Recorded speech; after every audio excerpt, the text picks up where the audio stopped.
February 15th, 2017. Emergency kit. Every week, my daughter comes home from her ballet and tap class with a run in her tights. This is usually caused by a jagged toenail that I neglected to file properly, so I can't really blame it on her. I gave up on filing her toenails the day I saw her with her foot in her mouth gnawing on her big toe. Clearly, she has the job covered. Last week, when she came home with snags and runs on both legs of her tights, I decided that the best way to remove the tights would be to cut them off.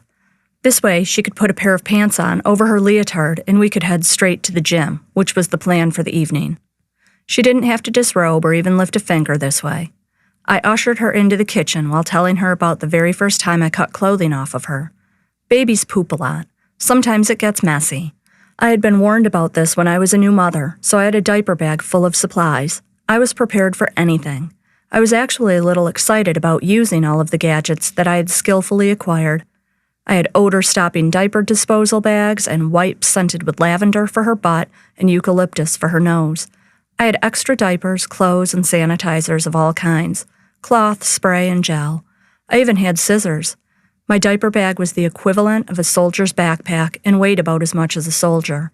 I carried it with me everywhere, and finally the day came that I could put it all to use.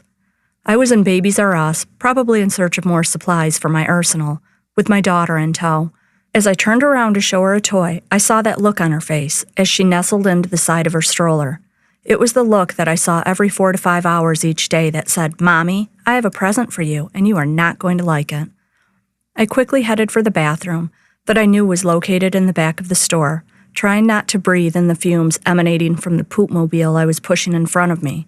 When I scooped her up out of the stroller, I could feel something wet and hot on my hand. My little bundle of joy looked like she had been dropped in a Lollapalooza porta-potty, with poop all the way up her back.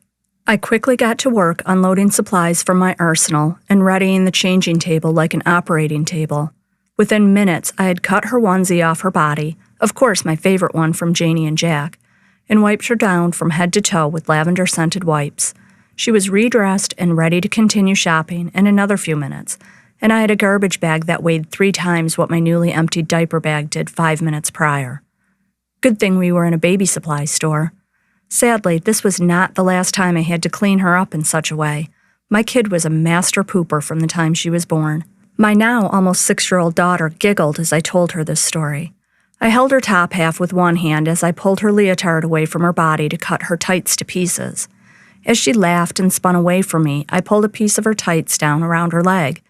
As I pulled it away, I noticed another piece of fabric hanging out from behind her butt. I pulled a little more, and out came half of her underpants. I had successfully cut not only her tights, but her underpants. Looking down, I realized they were, of course, the underpants I had purchased literally the day before. I don't think they were even 24 hours old. My husband often asks me how it is possible to spend as much money as I do on clothes for my daughter. Next time he asks me, I'm going to refer him to this story. This, my dear husband, is exactly how I spend so much money on clothing for my little mini-me. Be grateful I am not also cutting my own clothing off when I am too lazy to change for the gym.